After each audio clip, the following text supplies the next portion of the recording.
caballeros salvando princesas, héroes derrotando a grandes enemigos, militares acabando con campamentos enteros de enemigos. Aunque no siempre es así.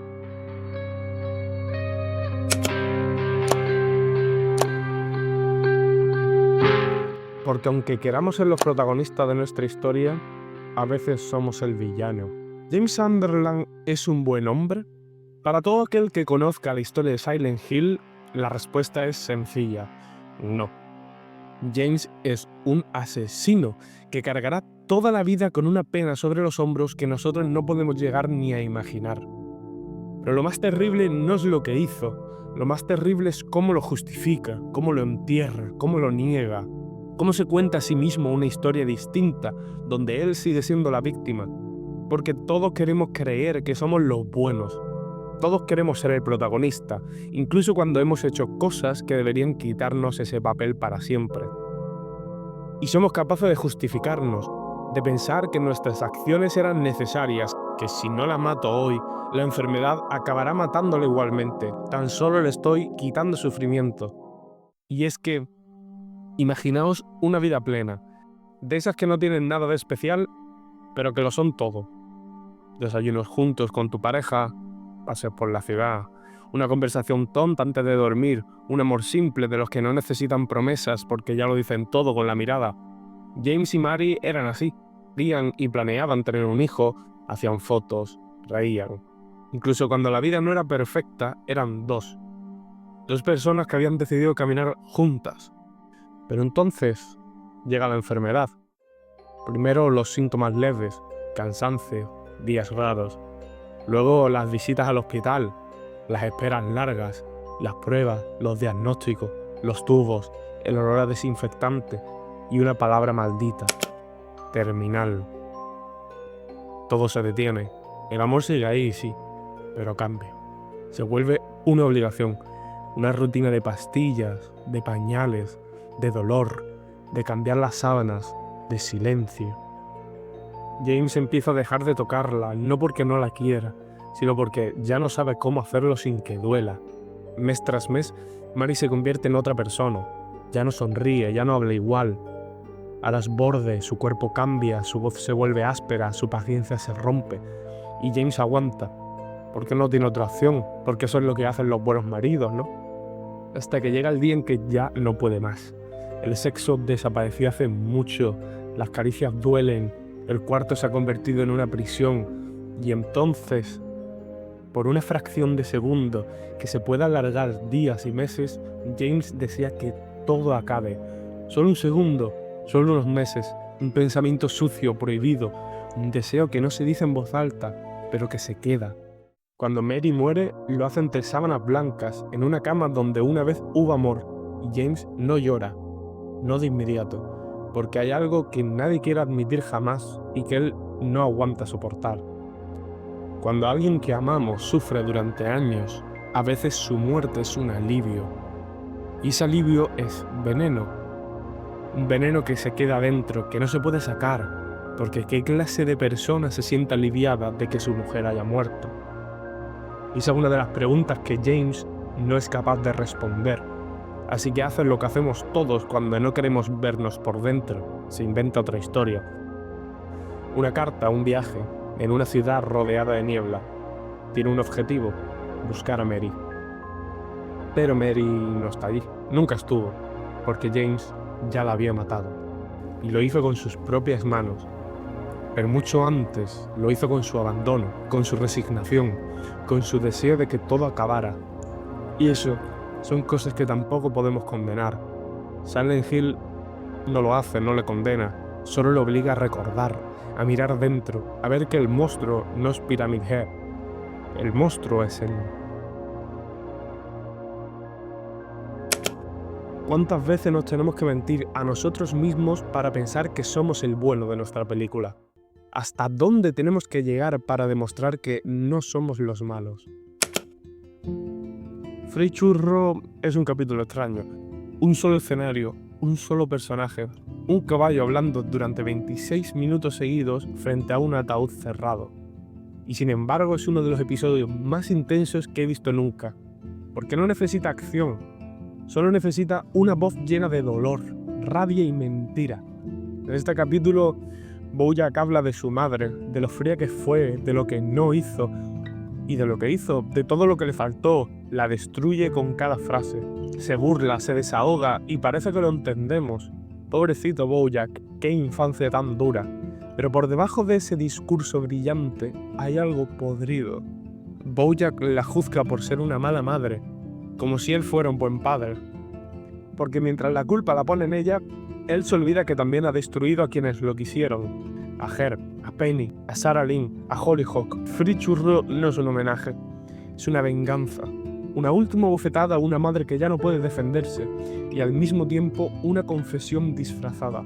Porque, como muchas veces en BoJack Horseman, lo que suena verdad también es una excusa. Bojack no quiere sanar, quiere ganar la discusión, incluso en un funeral. Bojack empieza siendo majo, te cae bien, es gracioso y luego se convierte en un monstruo. Y lo ves martirizándose a sí mismo. BoJack Horseman empieza siendo majo, es gracioso, irónico, un poco idiota, pero te cae bien, porque parece humano. Porque está triste, sí, pero se burla de su dolor, y eso lo hace soportable. Lo ves tropezar, beber, meterse drogas, meter la pata, pero piensas, es que está roto, solo necesita ayuda, y esperas. Esperas una temporada, y esperas otra temporada a que cambie, a que aprenda, a que se redima. Pero este caballo no cambia. A veces tiene momentos y luego te das cuenta que fue a peor. Porque es humano. Bueno, es un caballo, pero ya me entendéis. Lo que comienza como justificación por su pasado y pena al ver lo mal que lo han tratado se convierte en una muerte, en un trauma. Durante todos los episodios acompañamos a Bojack y sus tropiezos. No es un hombre roto, es una carga que arrastra a los demás consigo. Es un encanto a la distancia que tienen que poner sus personas cercanas. Como Diane se da cuenta de que estar cerca de Bojack es lo peor que puede decidir. Como Todd es capaz de darle la espalda a una persona tóxica y manipuladora para encontrar su propio camino. Todos se alejan para encontrar su futuro y evitar que la autodestrucción de Bojack les arrastre o incluso los mate. Bojack se convierte en un monstruo, aunque en su pelea con Diane demuestra que siempre lo fue, tan solo que en la serie no lo vimos. Y es raro, porque estamos acostumbrados a ver monstruos como American Psycho, Leatherface o cualquier otro, pero este no utiliza un cuchillo, ni una motosierra, usa excusas, usa mentiras, usa alcohol para olvidar sus mentiras, y sigue entre nosotros, y puedes ser tú. En cualquier momento del día, un atajo de malas decisiones, de excusas constantes, de una mala educación o incluso un mal día. Se convierte en una bola de nieve que te puede arruinar la existencia. Y en este caso concreto, Bojack sigue viviendo. Con la culpa, sí, y el pesar.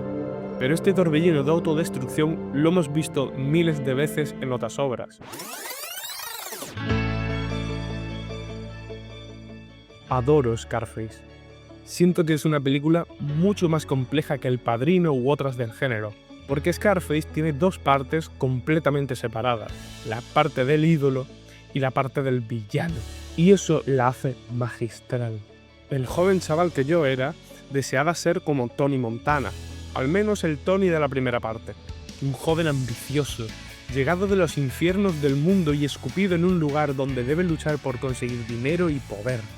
Y así lo vemos, cagándola al borde de la muerte, pero consiguiendo lo que quiera, consiguiendo el mundo entero y todo lo que hay en él. Pero ¿cuál es el coste de conseguirlo? ¿Cuánto estás dispuesta a sacrificar por tus sueños? Y más importante, una vez que lo tienes, ¿serías capaz de frenar? Porque Tony lo consigue todo, el respeto, el miedo, el trono. Pero lo que empezó como hambre de libertad se convierte en una espiral de paranoia, violencia y vacío. Y en vez de verlo disfrutar de todo lo trabajado, hacen monstruosidades dignas de las peores pesadillas. Mata a su mejor amigo, pierde al amor de su vida, Elvira, que ya no es una mujer, sino un trofeo más que no supo cuidar. Se encierra en su mansión, rodeado de lujos que no sirven para nada, porque Tony no quería una vida mejor, quería ser invencible. Y cuando consigues todo lo que deseas, descubres que no hay nada peor que no tener a quien culpar cuando sigues sintiéndote vacío. Tony no es un monstruo porque mata. Es un monstruo porque se justifica mientras lo hace. Porque cree que lo merece. Porque se convence de que los demás le fallaron. Igual que Walter White. Igual que Bojack. Igual que tantos que empezaron luchando por sobrevivir y acabaron destruyéndose por dentro. Scarface no es una película sobre drogas, es una advertencia. ¿Y si tu peor enemigo eres tú mismo cuando consigues todo lo que quieres? Porque a veces el monstruo no aparece cuando fracasas, sino cuando triunfas. Tony Montana lo pierde todo, no porque el mundo le traicione, sino porque no supo frenar. Confundió el poder con respeto, el miedo con amor y el éxito con el propósito. Pero no todas las historias acaban así. A veces, no todos los monstruos se devoran a sí mismos. A veces, muy pocas veces, hay alguien que decide cambiar, que se da cuenta demasiado tarde, pero no lo suficiente como para rendirse. Arthur Morgan fue un forajido, un criminal, un matón al servicio de otros. Vivió una vida de sangre, robos y fugas, pero cuando la muerte se le acercó, decidió no morir como un monstruo. Y tal vez Arthur no merece un perdón. Asesinado, torturado y robado. Cualquiera de nosotros, al escuchar todos sus actos sin conocer su historia, le condenaríamos instantáneamente a morir entre barrotes. Pero sin embargo, conocemos su historia, de sus romances, de sus errores. Somos partícipes de sus masacres. Cuando tuve que darle la paliza al viejo que supuestamente tiene tuberculosis, se le había encantado. Porque era un juego. Porque mi personaje es un forajido rudo al que no le tiembla el pulso ni permite que nadie le vacile. Sin embargo, cuando ese viejo escupa el suelo y nos enteramos que murió, algo se rompe. Porque por un momento el forajido deja de ser solo un personaje y lo que era un juego empieza a doler. De pronto cada lección pesa, cada vida que quitas, cada vez que decides ignorar a alguien pidiendo ayuda, cada vez que eliges el dinero en vez de la compasión. Porque Arthur también empieza a cambiar, a hacer preguntas, a mirar atrás y a ver no solo lo que hizo, sino en quién se convirtió. Yo no sé si Arthur merece perdón, pero sí sé que intentó cambiar. Y en un mundo como el suyo, tan complejo, eso ya es casi un milagro. Mientras otros mueren aferrados al oro, él muere recordando la nieve, el río, a la mujer que amó y a la posibilidad de haber sido algo mejor. Arthur Morgan no es un héroe, pero tampoco es un monstruo. Supongo que es humano, como Bojack, como Tony Montana, como James Sunderland. Es lo que somos todos cuando dejamos de justificarnos y empezamos a mirar de frente lo que hicimos. A veces creemos que el monstruo está fuera, en los enemigos, en los traidores, en los que nos fallaron, en los que nos rompieron. Pero lo cierto es que el monstruo muchas veces tiene tu cara, tus decisiones, tus excusas. Porque ser un monstruo no es tener colmillos y garras, es hacer daño, es arrastrar a otros en tu caída y seguir creyendo que el problema es el mundo. Bojack culpó a su madre, Tony se perdió en su ambición y James solo quería pasar el mal trago. Todos tenían razones, todos se mintieron y quizás tú también te estés mintiendo ahora mismo. Pero si hay algo que Red Dead Redemption 2 nos enseñó es que incluso al final del camino, cuando ya no queda casi nada, todavía se puede elegir. Se puede morir con rabia o con paz. Se puede ser el monstruo o se puede intentar ser algo más. Porque todos tenemos oscuridad, pero no todos dejamos que nos consuma. Y si alguna vez te preguntas quién es el monstruo en tu historia, mira al espejo y elige qué hacer con lo que ves. Porque no es sobre cómo empiezas, es sobre cómo eliges terminar. Y tú, si el monstruo de tu historia eres tú, ¿qué piensas hacer?